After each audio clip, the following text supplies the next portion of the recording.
ഇത് SM street.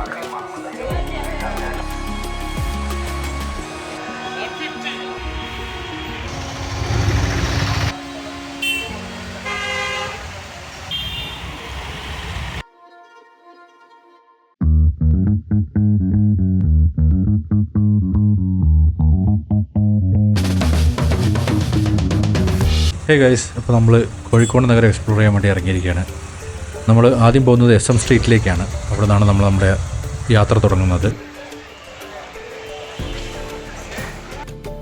കേരളത്തിലെ ഏറ്റവും തിരക്കേറിയ ഷോപ്പിംഗ് സ്ട്രീറ്റാണ് SM സ്ട്രീറ്റ് അഥവാ മിഠായി തെരുവ്. നമ്മൾ ഈ കാണുന്ന പോലെ ഈ സ്ട്രീറ്റിൻ്റെ രണ്ട് സൈഡിലും ഇഷ്ടംപോലെ കടകളുണ്ട്. നമ്മൾ പല ഷോർട്സിലും റീൽസിലും കണ്ട പോലെ നമുക്ക് ഇവിടെ വന്നു കഴിഞ്ഞാൽ നല്ല ബഡ്ജറ്റ് ഫ്രണ്ട്ലി ആയിട്ട് ഷോപ്പ് ചെയ്യാം. പക്ഷേ ഓരോ കട കയറി ഇറങ്ങും തോറും നമുക്ക് നല്ലോണം കൺഫ്യൂസ് ആവും എന്തെടുക്കണം എന്നുള്ളതിൽ.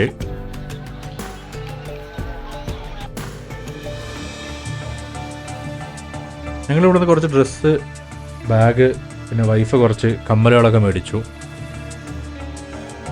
മിഠായിത്തൊരു ഏകദേശം ഒന്ന് കണ്ടു തീരുമ്പോൾ തന്നെ സമയം ഉച്ചയായി. ഞങ്ങൾ ജ്യൂസ് കുടിച്ചിട്ട് നേരെ ഒരു ഓട്ടോ വിളിച്ച് ഭക്ഷണം കഴിക്കാനായിട്ട് പോയത് പാരഗണിലേക്കാണ്. കോഴിക്കോടിലെ ഫുഡ് വെറൈറ്റിയെക്കുറിച്ച് നമ്മൾ പിന്നെ പറയുക വേണ്ട, നമുക്ക് ഇഷ്ടംപോലെ ഓപ്ഷൻസാണ്.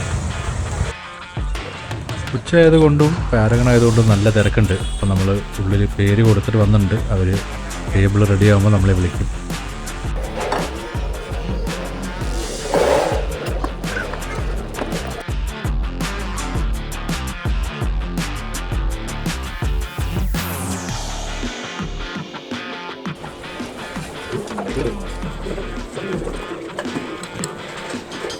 Master next rest.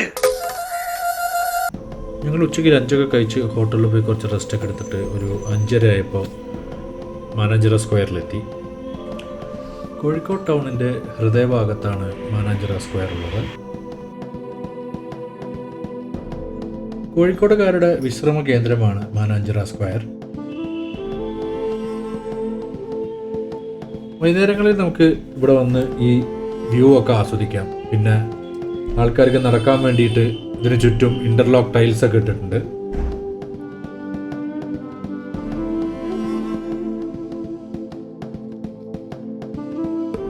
ഒരു പാർക്കായതുകൊണ്ട് തന്നെ നമുക്കിവിടെ കുറേ തണൽ മരങ്ങൾ കാണാം. പിന്നെ കുട്ടികൾക്ക് കളിക്കാനായിട്ട് സ്ലൈഡ്, ഊഞ്ഞാല്, പിന്നെ കുറച്ച് ഇരിപ്പിടങ്ങളുണ്ട്. ഈ കണ്ട കാഴ്ചകൾ കൂടാതെ നമുക്കിവിടെ കൊളോണിയൽ ആർക്കിടെക്ചറുടെയും ട്രഡീഷണൽ കേരളയുടെയും കുറേ ശില്പങ്ങൾ കാണാം.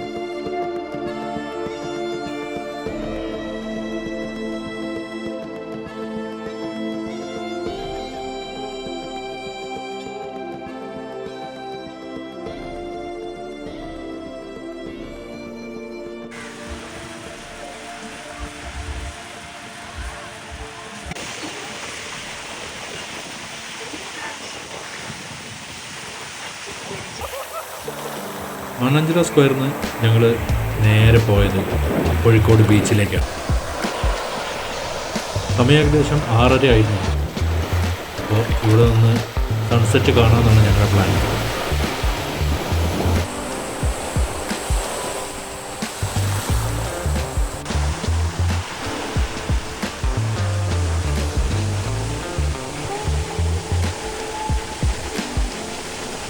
വൈകുന്നേരം ആയതുകൊണ്ടും വീക്കെൻഡ് ആയതുകൊണ്ടും നല്ല തിരക്കുണ്ടായിരുന്നു. ഞങ്ങൾക്ക് കാറ് പാർക്ക് ചെയ്യാൻ മെയിൻ എൻട്രി പോയിൻ്റ് അല്ലെങ്കിൽ മെയിൻ എൻട്രൻസിൻ്റെ അവിടെയൊന്നും സ്ഥലം ഉണ്ടായിരുന്നില്ല. അപ്പോൾ അവിടെ ഞങ്ങൾ നല്ലോണം ദൂരേക്ക് മാറിയിട്ടാണ് കാറ് പാർക്ക് ചെയ്തത്.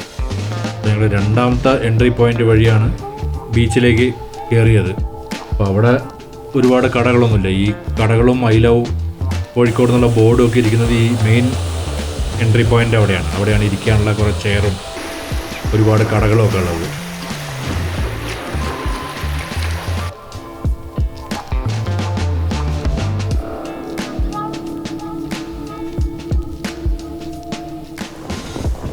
ഞങ്ങൾ സൺസെറ്റൊക്കെ കണ്ട് ഇവിടെ കുറച്ച് നേരം ഇരുന്ന് തിരയൊക്കെ എണ്ണിയിട്ട് പതുക്കെ ഈ കടകളൊക്കെ ഉള്ള സൈഡിലേക്ക് നടക്കാൻ തുടങ്ങി. അങ്ങനെ നടക്കുമ്പോഴാണ് ഞങ്ങൾ ഉപ്പിലിട്ട ഐറ്റംസ് കിട്ടുന്നൊരു കട കണ്ടത്.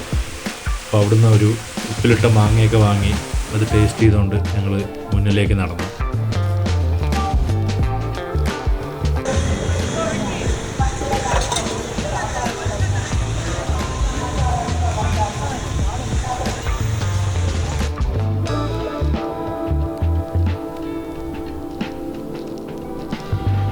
കുറച്ച് നേരം നടന്നപ്പോൾ ഞങ്ങളങ്ങനെ അവസാനം ഞങ്ങൾ തേടി വന്ന ഐ ലവ് കോഴിക്കോട് എന്നുള്ള ബോർഡ് കണ്ടു.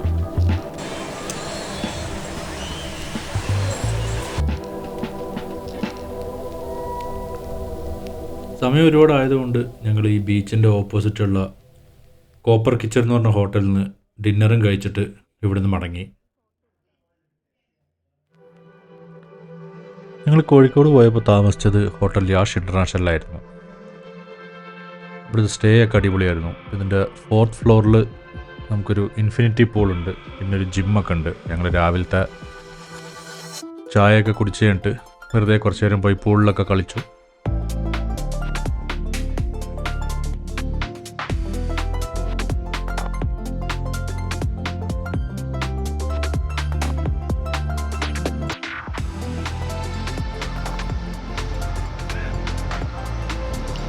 താറാവ് വരുന്നുണ്ടോ ഗൈസ്?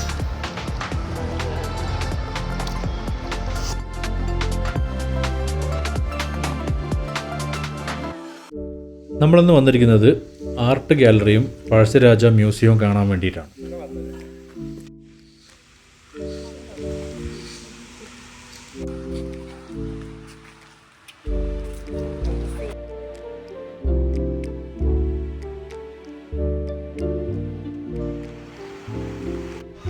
എൻട്രൻസ് കയറി കഴിഞ്ഞാൽ റൈറ്റ് സൈഡിൽ തന്നെയാണ് ടിക്കറ്റ് കൗണ്ടർ. അവിടുന്ന് ടിക്കറ്റ് എടുത്തിട്ട് വേണം നമ്മൾ അകത്തേക്ക് പോകാൻ. ഇതിൻ്റെ ഉള്ളിൽ വീഡിയോ എടുക്കാനുള്ള പെർമിഷൻ ഇല്ല. മൊബൈലിൽ നമുക്ക് ഫോട്ടോസ് മാത്രമേ എടുക്കാൻ പറ്റുള്ളൂ. അതുകൊണ്ട് എനിക്ക് ജസ്റ്റ് കയറുന്നുള്ള വീഡിയോസ് മാത്രമേ എൻ്റെ ഉള്ളൂ, ബാക്കിയൊക്കെ ഫോട്ടോസാണ്.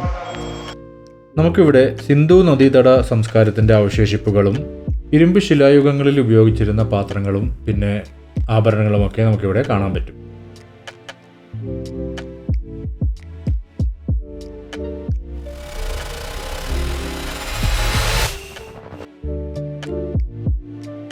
ഇരുന്നൂറോളം വർഷം പഴക്കമുള്ളൊരു ബ്രിട്ടീഷ് ബംഗ്ലാവാണ് ഇവർ ഈ മ്യൂസിയമായിട്ട് കൺവേർട്ട് ചെയ്തിരിക്കുന്നത്.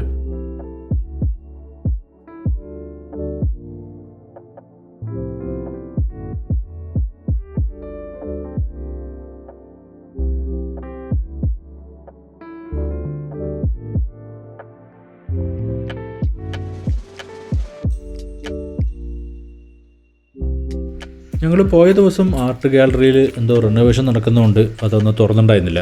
നമുക്ക് അവിടുത്തെ കാഴ്ചകളൊന്നും കാണാൻ പറ്റിയിട്ടുണ്ടായിരുന്നില്ല.